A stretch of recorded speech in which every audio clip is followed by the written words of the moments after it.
Colours Marathi वाहिनीवरील काव्यांजली मालिकेच्या 8 फेब्रुवारीच्या भागात गुप्तेंच्या घरी मधुराने ब्रेकफास्ट बनवलेला असतो।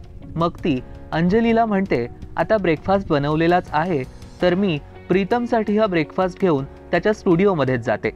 हे ऐकून अंजलीला टेन्शन येतं आणि ती म्हणते, जर आता मावशी स्टुडिओमध्ये गेल्या तर तिकडे त्यांची मीटिंग सुरू असेल आणि तिथे निकिता सुद्धा आलेली असेल, तर आता काहीही करून मावशीला स्टुडिओमध्ये जाण्यापासून थांबवायलाच पाहिजे। मग अंजली मधुराने प्रीतमसाठी तयार केलेला डबा लपवून ठेवते, जेणेकरून तो डबा दिसणार नाही आणि मधुरा स्टुडिओमध्ये जाऊ शकणार नाही। पण तिचा हा प्लॅन वर्क करेल का हे पाहणं महत्त्वाचं ठरणार आहे। तिकडे प्रभुदेसाईंच्या घरी विश्वजितच्या शर्टचं बटन तुटतं तर काव्या त्याच्या शर्टचं बटन लावून देते आणि तेवढ्यात काव्याचे सासूबाई आणि सासरेबुवा घरी पोहोचणार असतात। आता काव्या आणि विश्वजितला असं एकत्र पाहून त्यांची काय रिॲक्शन असणार आणि कोणता नवा ड्रामा घडणार हे पाहणं महत्त्वाचं ठरणार आहे। पाहायला विसरू नका काव्यांजली रात्री 8:30 वाजता आपल्या कलर्स मराठीवर।